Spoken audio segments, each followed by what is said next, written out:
Good morning, students. How are you? Welcome back to Lexi Academy. Yes, students, as you know that we have started a course of class 10 SST. In this course, we have discussed chapter 1 of civic power sharing. Now we start the chapter 2 power sharing. Students, in this video, I will provide you NCERT solution and full summary of the chapter. प्यारे बच्चों, जैसे कि आपको पता है कि हमने class 10th का जो है SST का जो कोर्स शुरू किया हुआ है और इस कोर्स में हम जो है सिविक्स का चैप्टर 2 चैप्टर फर्स्ट जो है डिस्कस कर चुके हैं। पावर शेयरिंग, सत्ता की साझेदारी। सत्ता की साझेदारी का मतलब मैंने बताया था कि यह एक इस प्रकार की कुशल नीति है जिसमें हम सत्ता का बंटवारा करके और उसको अलग अलग रूप में जो है बना करके अच्छी तरह से लोकतंत्र को चला सकते हैं। तो इस चैप्टर में हम जो है क्या देखेंगे, in the previous chapter we noted that vertical division of power sharing among different levels of government is one of the major forms of power sharing in modern democracies. Means पिछले अध्याय में हमने जो है देखा था कि शासन के विभिन्न सत्रों के बीच जो है सत्ता का ऊर्ध्वाधर बंटवारा, ऊर्ध्वाधर मीन्स वर्टिकल बंटवारा जो आधुनिक लोकतंत्रों में सत्ता की साझेदारी का एक आम रूप है। इस अध्याय में हम सत्ता के बंटवारे के इसी स्वरूप पर जो विचार करेंगे। इसे आमतौर पर संघवाद कहा जाता है। संघवाद मीन्स फेडरलिज्म, इसे जो है फेडरलिज्म कहा जाता है। मीन्स सत्ता का बंटवारा जो है क्या कहलाता है, फेडरलिज्म कहलाता है। इससे एक ही लोकतांत्रिक व्यवस्था के अंदर अलग अलग इलाकों का साथ रहना और चलना संभव हो पाता है। मीन्स यहाँ पे कहता है कि जो फेडरलिज्म है इसमें जो है अलग अलग रूपों को, यानी कि सत्ता का जो अलग अलग रूपों में बांटकर उसके जो पार्ट्स बन जाते हैं, जैसे कि हमने डिस्कस किया था कि जैसे मान लीजिए लेजिस्लेटिव है, विधायिका है, कार्यपालिका है, न्यायपालिका है, ये अलग अलग रूप है सत्ता के। तो ये सभी जो है किस प्रकार मिलकर काम करते हैं, ये सभी चीजों पर जो हम डिस्कस करेंगे। संघीय ढांचे से संबंधित संवैधानिक प्रावधानों पर चर्चा के बाद इस अध्याय में संघवाद को मजबूत करने वाले नीतियों और राजनीति का विश्लेषण किया जाएगा। अध्याय के आखिर में हम भारतीय संघवाद के नए और तीसरे सत्र यानी स्थानीय शासन की चर्चा करेंगे। इसके साथ साथ स्टूडेंट्स मैं यहाँ आपको जो है एनसीईआरटी जो सोल्यूशन प्रोवाइड करवाऊंगा।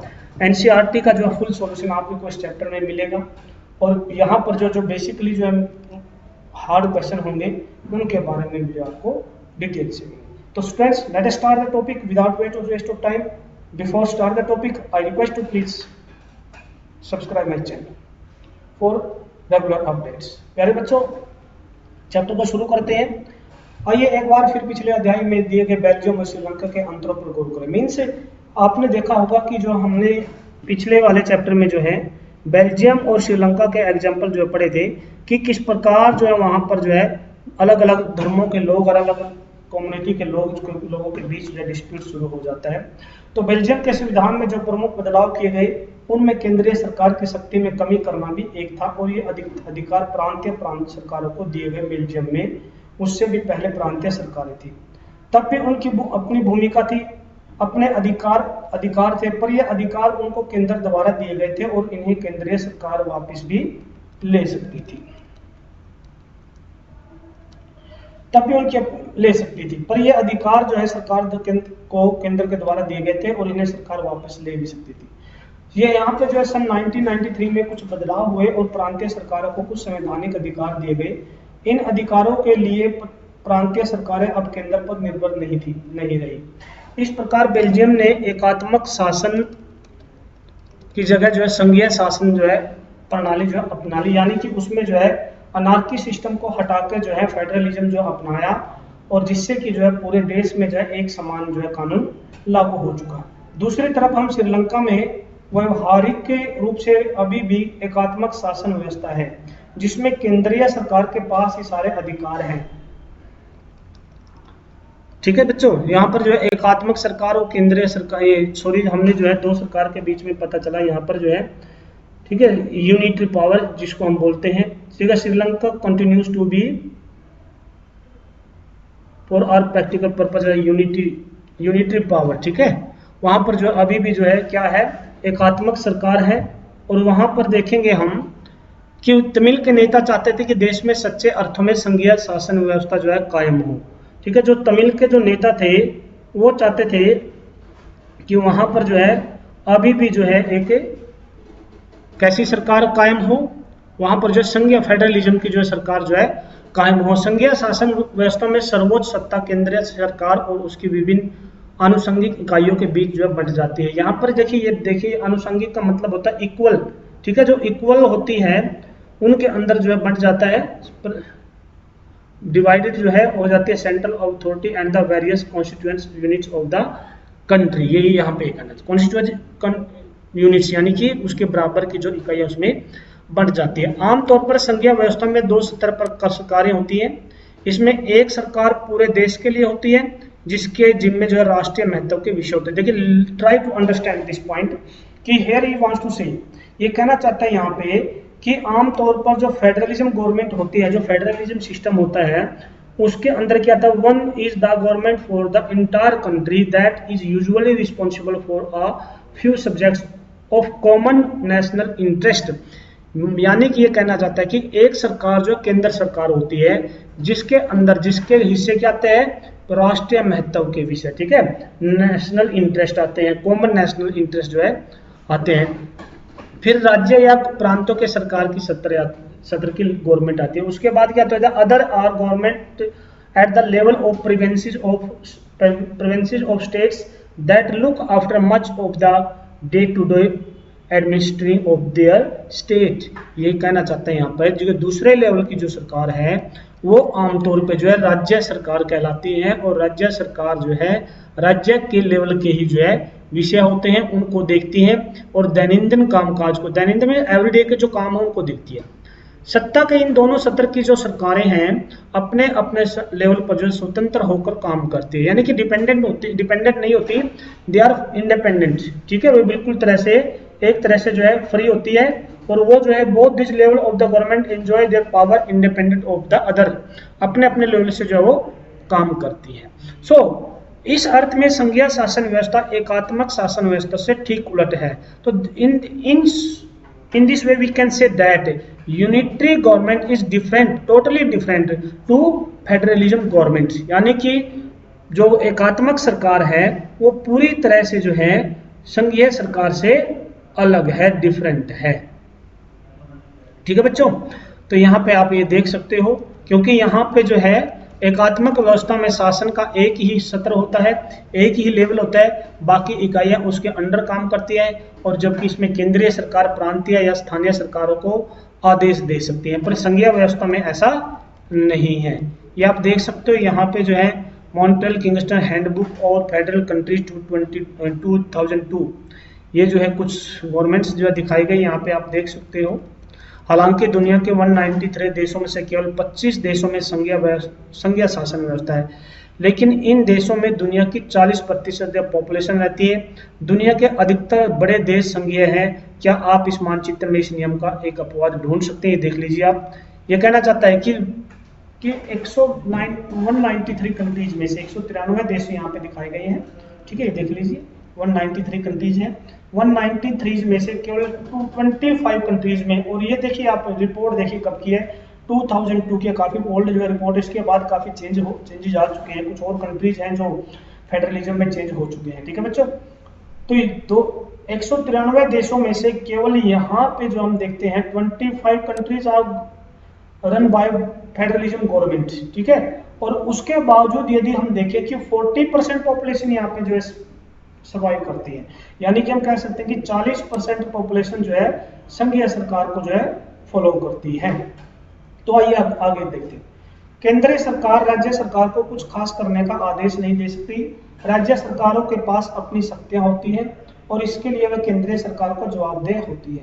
ये दोनों ही सरकारें अपने अपने स्तर पर जो लोगों को जवाबदेह होती है। आइए संघीय व्यवस्था की कुछ और विशेषताओं पर गौर करें। तो यहाँ पर जो संघीय सरकार की जो कुछ विशेषताएं दी गई हैं, ये कहना चाहता है कि देयर आर 2 और मोर लेवल और टायर्स ऑफ गवर्नमेंट। ये कहना चाहता है कि यहाँ पर सरकार के 2 या 2 से अधिक जो है लेवल हो सकते हैं, ठीक है बच्चों। जैसे कि हम पहले पढ़ चुके हैं कि संघीय सरकार में 2 लेवल होते हैं या उससे अलग हो सकते हैं।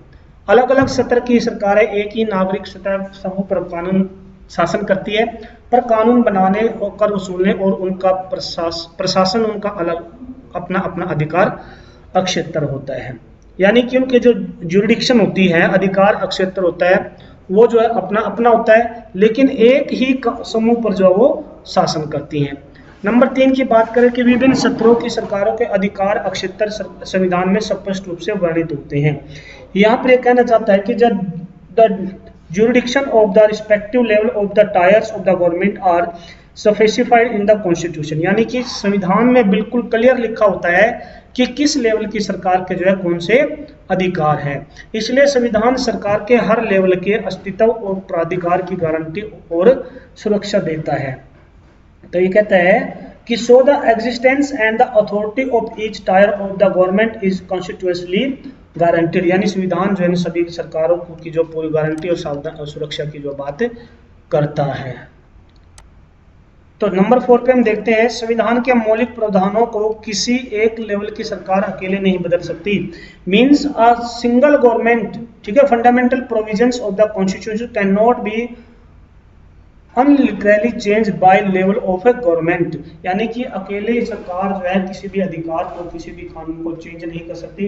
विभिन्न सत्र की सरकारों के बीच जो अधिकारों को विवाद की स्थिति में सर्वोच्च न्यायालय जो निर्णायक की भूमिका निभाता है। तो यहाँ पर ये कहना चाहता है कि जो सुप्रीम कोर्ट होती है, जो सर्वोच्च न्यायालय होता है, वो जो है यहाँ पर मुख्य रोल प्ले करता है। अदालतों को, नंबर 5 की बात करते हैं, अदालतों को संविधान और विभिन्न लेवल की सरकारों के अधिकारों की व्याख्या करने का अधिकार है। विभिन्न सत्र की सरकारों के बीच अधिकारों के विवाद की स्थिति में सर्वोच्च न्यायालय निर्णायक की भूमिका निभाता है। ठीक है बच्चों। नंबर 6 की बात करते हैं, वित्तीय स्वायत्तता निश्चित करने के लिए विभिन्न सत्र की सरकारों के लिए राजस्व के अलग अलग स्रोत निर्धारित है। मीन्स यदि बात करते हैं वित्तीय की, बात बता देता हूँ आपको वित्तीय क्या है। Source of revenue for each level of the government are clearly specified to ensure the financial authority. Mean समझ में आ गया कि जो फाइनेंशियल जो कंडीशन है, जो फाइनेंशियल जो काम है, वित्तीय सहायता सुनिश्चित करने के लिए विभिन्न सत्र की सरकारों के लिए राजस्व के अलग अलग स्रोत जो है निर्धारित होते हैं। राजस्व का मतलब होता है कर, यानी कि उनकी आमदनी कैसे चलेगी। तो हम देखते हैं कि भारत में जो है राज्य सरकारें अलग से कर लेती हैं, ग्रामीण लेवल की जो सरकारें हैं वो अलग से कर लेती हैं, और केंद्रीय सरकारों का अलग कर होता है। तो ये राजस्व के जो अलग अलग तरीके हैं और अलग अलग सरकारें जो निर्धारित करती हैं। नंबर 7 की बात करते हैं, द फेडरल सिस्टम, संघवाद। यहाँ पर देखिए, the federal system has dual objective, यानी कि दोहरी शासन व्यवस्था है। यहाँ पर दोहरे उद्देश्य है, देश की एकता की सुरक्षा करना और उसे बढ़ावा देना, तथा इसके साथ ही अक्षेत्रीय विविधताओं को पूरा सम्मान करना। मीन्स यहाँ पे ये कहना चाहता है to safeguard and promote unity of the country, देश की एकता और अखंडता को बढ़ावा देना जो है संघीय शासन व्यवस्था का मुख्य उद्देश्य होता है। इसके साथ ही क्षेत्रीय विविधताओं को पूरा करना, सम्मान देना, यानी कि जो रीजनल डाइवर्सिटीज है उनको जो है accommodate of the regional diversity, उन सभी को जो है एक सम्मान करना, ये भी जो है संघीय व्यवस्था का एक पहलू होता है। इस कारण संघीय शासन व्यवस्था का काम जो है केंद्र में के गठन और कामकाज के लिए 2 चीजें सबसे महत्वपूर्ण है। विभिन्न स्तरों की सरकारों के बीच सत्ता के बंटवारे के नियमों पर सहमति होनी चाहिए और इनका एक दूसरे पर भरोसा होना चाहिए। वे अपने अपने अधिकार क्षेत्रों को मानेंगे। आदर्श संघीय व्यवस्था में ये दोनों पक्ष होते हैं, आपसी भरोसा और साथ रहने पर सहमति। केंद्र और विभिन्न राज्य सरकारों के बीच सत्ता का बंटवारा, हर संघीय सरकार में अलग अलग किस्म का होता है, हर केंद्रीय सरकार में अलग अलग किस्म का जो है बंटवारा होता है। यह बात इस चीज पर भी निर्भर करती है कि संघ की स्थापना किन ऐतिहासिक संदर्भों में हुई है। देखिए ऐतिहासिक संदर्भ में यदि हम देखें कि यदि हम बात करें कि संघ की स्थापना जो है यदि बेल्जियम में देखें तो बेल्जियम किस आधार पर हुई है, वहां पर जो है लैंग्वेज को लेकर जो है वहां पर विवाद था, तो इसलिए वहां पर जो है संघीय व्यवस्था जो लागू हुई। उसके बाद ही हम श्रीलंका की बात करें तो श्रीलंका में किस आधार पर हुई। तो मीन्स वहां का हम कल्चर देखेंगे, वहां का जो इतिहास देखा जाएगा, तब जाके जो उसके राइट्स और कानून जो वहां पर निर्धारित किए जाते हैं। संघीय शासन व्यवस्थाएं आमतौर पर 2 तरीकों से गठित होती हैं। पहला तरीका यह है 2 या अधिक स्वतंत्र राष्ट्रों को साथ लाकर एक बड़ी इकाई गठित करने का। इसमें दोनों स्वतंत्र राष्ट्र जो अपनी संप्रभुता को साथ रखते हैं। संप्रभुता का मतलब होता है उनकी जो अखंडता है, उनका जो सम्मान है, वो जो है उसको साथ लेकर जो है चलते हैं। उनकी जो बराबर की जो है भागीदारी जो उनमें हो। अपने अलग अलग पहचान को भी बनाए रखने और अपनी सुरक्षा तथा खुशहाली बढ़ाने का रास्ता अख्तियार करते हैं। अख्तियार का मतलब डिक्लेयर करते हैं।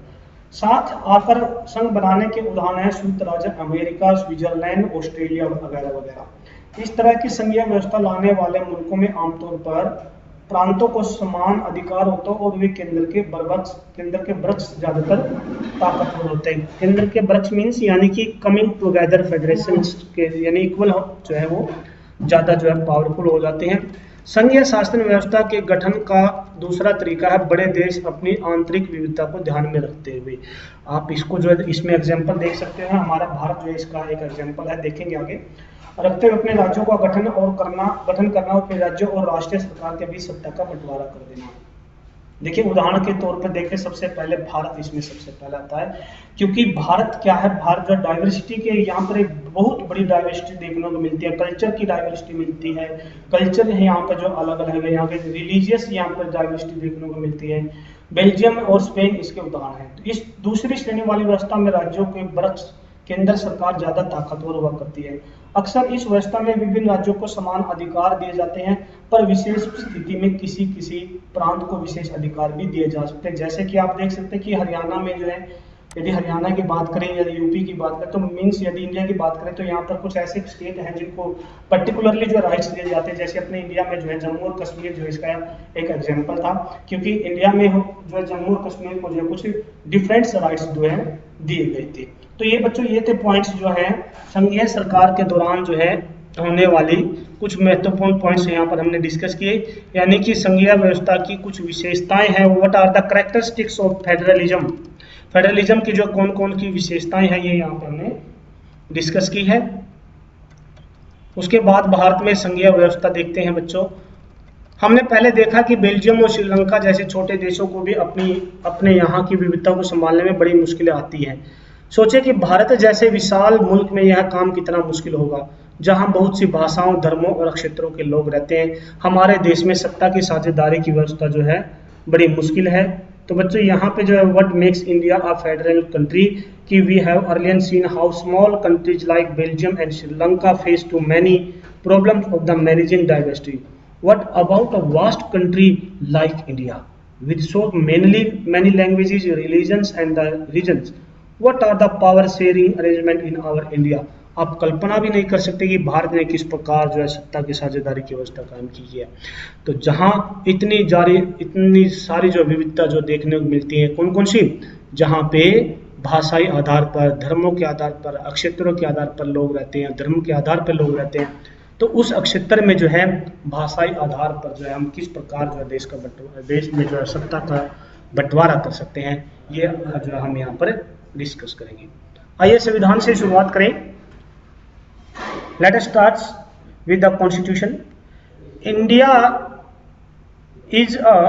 had emerged as an independent nation after a painful and bloody partition। कि यदि हम बात देखें कि भारत की जो एक दुखद और रक्त रंजित विभाजन के बाद जो शुरुआत हुई थी, यानी कि भारत का जो अस्तित्व जो तो पुराना है, लेकिन जो भारत में जो लोकतंत्र की बात करें तो भारत में लोकतंत्र की शुरुआत जो बहुत ही दुखद और ब्लडी मीन्स रक्त से भरी हुई, रक्त रंजित जो शुरुआत हुई थी। भारत आजाद हुआ था। आजादी के कुछ समय बाद ही अनेक स्वतंत्र रजवाड़ जो भारत में विलीन हो गए। भारतीय संविधान ने भारत को राज्यों का संघ घोषित कर दिया। संघ घोषित करने का मतलब क्या हुआ कि यहाँ पर जो है भारत जो है क्या बन गया, यूनियन ऑफ स्टेट्स बन गया, यानी कि राज्यों का संघ बन गया। भारतीय संविधान ने भारत को राज्यों का संघ घोषित कर दिया। इनमें संघ शब्द नहीं आया, पर भारतीय संघ का गठन जो है संघीय शासन व्यवस्था के सिद्धांत पर हुआ है। आइए हमने ऊपर संघीय व्यवस्था की जिन 7 विशेषताओं का जिक्र किया है उन्हें फिर से देख ले। हम देख सकते हैं कि ये सभी बातें भारतीय संविधान के विभिन्न प्रावधानों पर लागू होती हैं। संविधान ने मौलिक रूप से 2 स्तरीय शासन व्यवस्था का प्रावधान किया। संघ सरकार जिसे हम केंद्र सरकार कहते हैं और राज्य सरकार, केंद्र सरकार को पूरे भारतीय संघ का प्रतिनिधित्व करना था। बाद में पंचायतों और नगर पालिका के रूप में संघीय शासन का एक और तीसरा सत्र भी जो जोड़ दिया गया। किसी भी संघीय व्यवस्था की तरह अपने यहाँ भी तीनों सत्र की शासन व्यवस्थाओं को अपने अपने अलग अलग अधिकार क्षेत्र में यानी कि जुडिशल एरिया में जो दिया गया। संविधान में स्पष्ट रूप से केंद्र और राज्य सरकारों के बीच विधायी अधिकारों को 3 हिस्सों में बांटा गया और ये 3 सूचियां हैं। संघ सूची में प्रतिरक्षा, विदेशी मामले, बैंकिंग, ठीक है, जिसको हम यूनियन लिस्ट कहते हैं। यूनियन लिस्ट में क्या क्या आते हैं? National importance such as defence of the country, foreign affairs, banking, communications and the currency, they are included. और इसमें और क्या क्या है, इसमें पूरे हम देखें कि और क्या क्या शामिल कर सकते हैं। They are including in this list because we need a uniform policy on these matters throughout the country. The union government alone can make laws relating to subjects mentioned in the union list. कि यदि हम देखें कि पूरे देश के लिए इन मामलों में एक तरह की नीतियों की जरूरत है, इसी कारण इन विषयों को संघ सूची में जो है डाला गया है। संघ सूची में वर्णित विषयों के बारे में कानून बनाने का अधिकार सिर्फ केंद्र सरकार को है। ठीक है, कौन बना सकता है इसमें? ओनली सेंट्रल गवर्नमेंट जो है कानून यहाँ पर है। The union government alone can make laws relating to the subjects mentioned in the union list. ठीक है, ये यूनियन लिस्ट की बात हुई। उसके बाद हम स्टेट लिस्ट की बात करते हैं। स्टेट लिस्ट में जो है पुलिस, व्यापार, यानी कि यहाँ पर जो है such as police, trade, commerce, agriculture and the irrigation. ठीक है, ये देखिए यहाँ पर पुलिस, व्यापार, वाणिज्य और कृषि, सिंचाई जैसे प्रांतीय और स्थानीय महत्व के विषय है। राज्य सूची में वर्णित विषयों के बारे में सिर्फ राज्य सरकार ही कानून बना सकती है। The state government alone can make laws related to state government. ठीक है, तो यहाँ पर केवल जो स्टेट गवर्नमेंट ही जो है कानून बना सकती है। उसके बाद नंबर 3 पे हम देखेंगे। नंबर 3 पे हम देखते हैं समवर्ती सूची। ठीक है, समवर्ती सूची में क्या है कि यहाँ पे जो समवर्ती सूची में शिक्षा, वन, मजदूर, संघ, ये कौन सी हुई? ये जो है वो सूची है जिसमें हम देखते हैं कि कुछ ऐसे कॉमन विषय जो है इसमें आ जाते हैं जिसमें जो है सभी मिलकर जो है काम करते हैं, कॉमन विषय होते हैं। समवर्ती सूची में शिक्षा, वन, मजदूर, संघ, विवाह, गोद लेना और उत्तराधिकार जैसे भी विषय हैं जो केंद्र के साथ राज्य सरकारों की साझी दिलचस्पी में आती है, यानी कि उसमें जो है केंद्र की भी पार्टिसिपेशन होती है और स्टेट गवर्नमेंट का भी जो है पार्टिसिपेशन जो है होता है। इन विषयों पर कानून बनाने का अधिकार राज्य सरकार और केंद्र सरकार दोनों को ही है, लेकिन जब दोनों के कानूनों के बीच में टकराव हो तो केंद्र सरकार द्वारा बनाया गया कानून ही मान्य होता है। यहाँ एक सवाल यह उठता है कि जो विषय इनमें से किसी भी विषय सूची में शामिल नहीं होते उनका क्या होता है? फिर कंप्यूटर सॉफ्टवेयर जैसे अनेक विषय किसके अधिकार क्षेत्र में रहे, क्योंकि ये संविधान बनने के बाद आए हैं। हमारे संविधान के अनुसार बाकी बचे विषय केंद्र सरकार के अधिकार क्षेत्र में चले जाते हैं। मीन्स कुछ ऐसे कानून हैं जो न तो राज्य सरकार में आते हैं न जो है केंद्र सरकार में आते हैं। जो भी कानून बचते हैं, जो भी अधिकार क्षेत्र बचते हैं, वो सारे के सारे जो है केंद्र सरकार के अधीन चले जाते हैं। हमने ऊपर देखा कि सबको साथ लेकर चलने की नीति मानकर बनी अधिकतर बड़ी संघीय व्यवस्थाओं में साथी इकाइयों को बराबर अधिकार नहीं मिलते।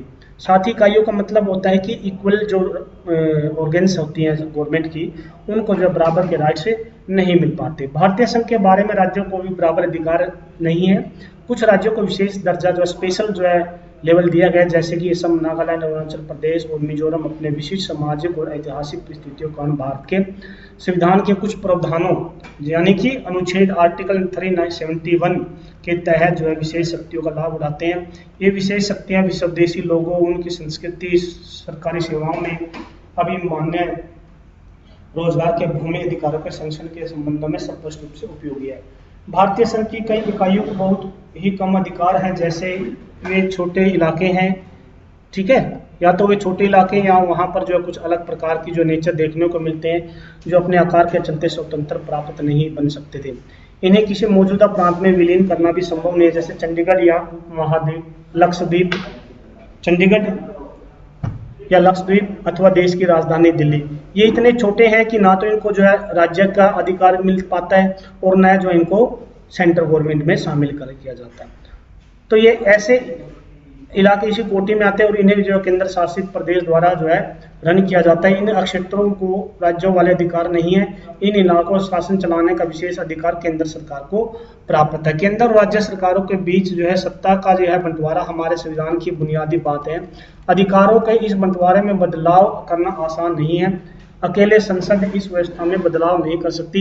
ऐसे किसी भी बदलाव को पहले संसद के दोनों सदनों में 2/3 बहुमत से मंजूर किया जाए। आपको जो है पता होगा कि भारतीय जो संसद है उसके 2 सदन हैं, राज्यसभा और लोकसभा। ठीक है, राज्यसभा जो है अपर लेवल है और जो है हमारी लोकसभा जो है लोअर लेवल है। ठीक है, तो इन सभी के कारण जो है हमारा इन सभी दोनों में जो है जब 1/3 बहुमत से कानून पास हो जाता है तभी जो है कोई कानून बन पाता है। संवैधानिक प्रावधानों और कानूनों के क्रियान्वयन की देखरेख में न्यायपालिका महत्वपूर्ण भूमिका निभाती है। शक्तियों के बंटवारे के संबंध में कोई विवाद होने की हालत में फैसला उच्च न्यायालय और सर्वोच्च न्यायालय में ही होता है। सरकार चलाने और अपनी जिम्मेदारियों का निर्वाह करने के लिए जरूरी राजस्व की उगाही के संबंध में केंद्र और राज्य सरकारों को कर लगाने का संसाधन जमा करने के अधिकार है। तो बच्चों आज के लिए जो हम इतना ही करेंगे। कल संघीय व्यवस्था कैसे चलती है, इसके लिए कौन कौन से जो है कानून बनाए जाते हैं, इन सभी के बारे में डिस्कस करेंगे। आज के लिए इतना ही है। बाकी जो है एनसीईआरटी सॉल्यूशन और बाकी बचा हुआ चैप्टर जो हम नेक्स्ट वीडियो में डिस्कस करेंगे। तो बच्चों जो है आपने यदि पिछला चैप्टर नहीं देखा तो आप हमारी पिछले वाली वीडियो जो है जाके देख सकते हैं हमारे चैनल पे। ठीक है, और जो बच्चे हमारे चैनल के साथ नए जुड़े हैं वो हमारे चैनल को जो सब्सक्राइब करें और बेल आइकन जरूर दबाएं ताकि जो है भविष्य में आने वाली हमारी वीडियो जो आपको लगातार मिलती रहे। तो बच्चों ये है आज के लिए हम सिर्फ इतना ही डिस्कस करेंगे। बाकी कल इस चैप्टर को डिस्कस करेंगे और मैं जो आपको एनसीईआरटी का सॉल्यूशन जो है इसी चैप्टर में डिस्कस करेंगे ताकि आप जो अपने नोटबुक जो अच्छी तरह से प्रिपेयर करते रहिए। तो तब तक के लिए आप सभी का धन्यवाद और बने रहिए लक्ष्य एकेडमी के साथ with happiness of the day.